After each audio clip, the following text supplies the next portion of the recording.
Para saudara yang terkasih dalam Kristus, kita memasuki latihan ke-23 doa batin kita. Saya ingin mengantar latihan ini dengan sebuah percakapan kecil tentang apa yang barangkali sering orang sebut sebagai virus kesempurnaan. Saya ingin memulai percakapan ini dengan sebuah kisah sederhana. Ada seorang uskup pada suatu saat mengunjungi sebuah pulau terpencil di wilayah keuskupannya. Dia pergi ke pulau itu dan dia bertemu dengan 3 orang pria tua yang menjadi penghuni pulau itu. Bapak uskup tinggal bersama dengan ketiga pria tua itu, dan sepanjang hari dia berusaha menerangkan kepada mereka perihal doa. Dia mengajarkan mereka bagaimana berdoa dengan baik, menghafal doa-doa harian Bapa Kami, Salam Maria, Kemuliaan, dan sebagainya. Sepanjang hari itu, dia menghabiskan waktu untuk menemani mereka bagaimana mereka melakukan doa dengan baik. Ketika hari menjadi sore, dia kembali ke keuskupan.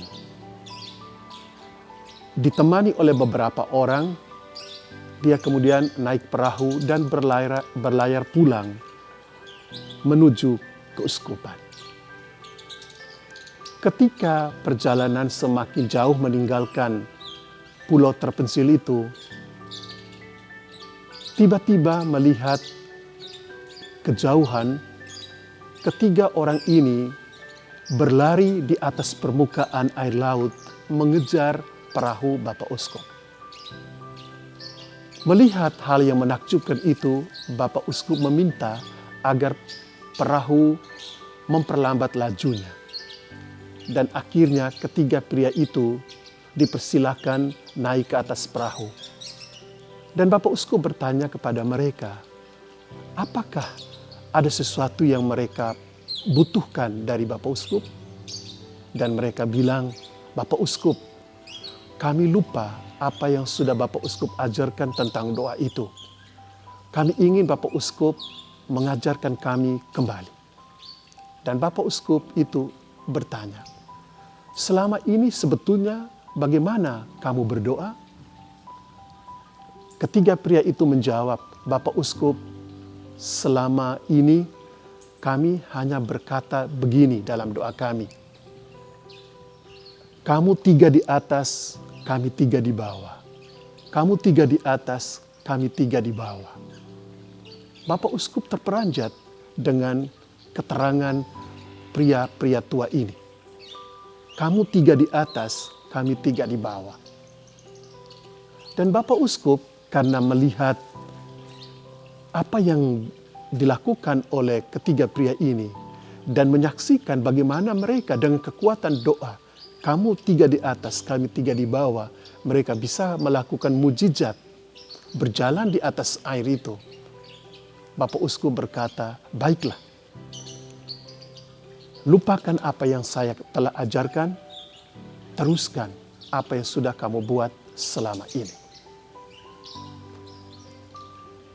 Para saudara yang terkasih dalam Kristus, coba kita perhatikan sikap dan kata-kata Bapak Uskup tersebut. Dia tidak menegur, dia tidak mempersalahkan, dia tidak mengatakan apa yang mereka lakukan itu tidak benar. Dia menangkap bahwa mereka adalah orang-orang yang tekun dan setia dalam doa, walaupun doa mereka mungkin kedengaran aneh. Hanya berkata, kamu 3 di atas, kami 3 di bawah. Barangkali mereka mau mengatakan, yang ada saat ini hanyalah kamu, Allah Tritunggal, kamu 3 di surga, dan kami 3 orang ada di pulau terpencil ini. Mungkin terasa aneh, tapi doa ini mereka panjatkan dengan tekun, dengan setia, dengan penuh keyakinan. Bila Bapak Uskup ini pengidap virus kesempurnaan, barangkali dia akan mengatakan, Bapak-bapak, barangkali Bapak-Bapak harus mengganti rumusan doanya. Atau sebaiknya Anda berdoa demikian, seturut apa yang lazim dilakukan orang. Bapak Uskup tidak mengatakan itu, tidak mempersalahkan, tidak menegur, atau mengatakan itu tidak benar. Bapak Uskup menangkap kesetiaan di balik apa yang dilakukan oleh ketiga pria tua ini. Bapak, Ibu, para saudara, virus kesempurnaan adalah virus yang menggerogoti kita dalam hidup rohani, dalam hidup doa. Orang yang menderita, mengidap virus ini akan melihat bahwa mereka baru merasa puas, merasa nyaman, merasa oke ketika mereka bisa melakukan doa-doa sebagaimana yang mereka pelajari atau sebagaimana yang semestinya harus dilakukan. Virus kesempurnaan yang diidap orang-orang dalam perihal hidup doa, hidup rohani, ini membawa kita kepada perfeksionisme dalam perihal hidup doa. Para saudara yang saya kasihi dalam Kristus, berkenaan dengan doa batin, doa kontemplatif, meditasi, virus ini akan menggerogoti kita ketika kita berhadapan dengan distraksi, berhadapan dengan gangguan-gangguan dalam doa, dalam meditasi, dalam doa batin kita. Ada orang yang mungkin merasa tidak serok, atau merasa mungkin mereka tidak bisa atau tidak cocok dengan doa kontemplatif atau dengan doa batin. Hanya karena mereka selalu merasa tiap kali ketika mereka melakukan doa batin, distraksi itu terjadi, gangguan-gangguan itu terjadi dan mereka alami. Sebenarnya ini adalah kecemasan, perasaan tidak nyaman yang tidak perlu. Selama kita masih hidup, gangguan-gangguan dalam doa itu melekat dalam kemanusiaan kita. Kita tidak dapat, selama kita hidup ini, dapat melakukan sebuah tindak berdoa secara sempurna, tanpa ada kekurangan, apalagi tanpa ada gangguan. Saya teringat satu saat seorang Romo senior kami, Cyprianus Verberg, ditanyai oleh para pelaku meditasi Kristiani, Romo, menurut pengalaman Romo, bagaimana atau kapan kita bisa berdoa tanpa menghadapi gangguan-gangguan, gangguan pikiran yang memang selalu menghadang kita dalam jalan doa ini. Romo Verberg menjawab, barangkali 15 menit setelah kita berhenti bernafas. Satu jawaban yang mungkin lucu, tetapi itu mau mengatakan bahwa selama kita masih bernafas, selama kita masih hidup, gangguan ini melekat dalam perjalanan doa kita, dalam perjalanan doa batin kita. Satu-satunya yang harus kita lakukan hanyalah bahwa kita setia. Walaupun ada gangguan, walaupun ada gangguan pikiran yang hebat, emosi-emosi yang bisa muncul dalam perjalanan doa, tetapi kesetiaan kita di dalam melakukan doa itu, itulah yang bisa kita pegang dan bisa kita lakukan menghadapi virus kesempurnaan ini. Oleh karena itu, para saudara yang terkasih, saya berharap dengan keterangan ini, dengan percakapan sederhana ini, setidak-tidaknya kita tetap melakukan doa batin, walaupun gangguan itu juga tetap menemani kita. Itulah yang seringkali orang sebut dengan merangkul gangguan-gangguan itu di dalam perjalanan doa kita. Baiklah sekarang, dengan sikap batin yang baru dalam menghadapi gangguan-gangguan itu. Kita coba duduk dengan tenang sekarang. Duduk dengan punggung tegak setegak mungkin.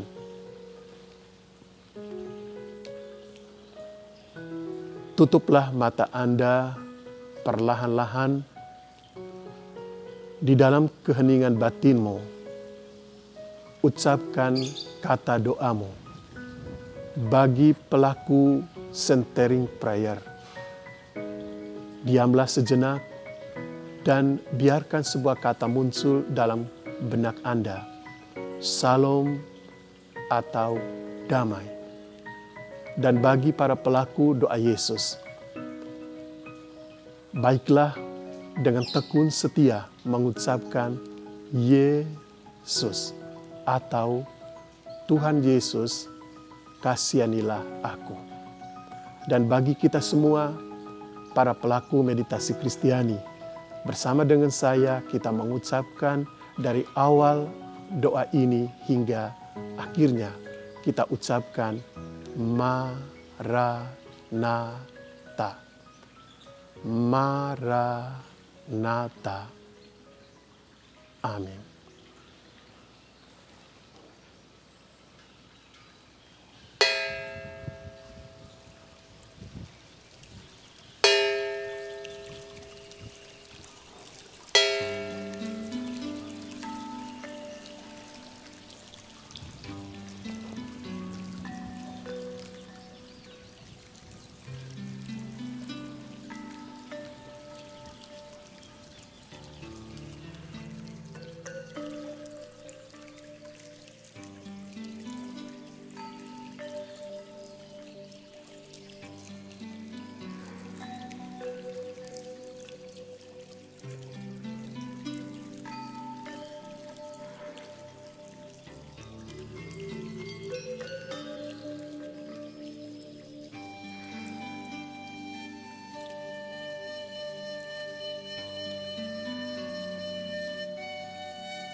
Allah yang Maha Kuasa dan Kekal, bantulah kami selalu di dalam doa-doa kami, agar meskipun tidak selalu gampang kami lakukan, tetapi kami dapat setia selalu dalam menghadapi gangguan-gangguan, ketidaksempurnaan kami di dalam doa-doa kami.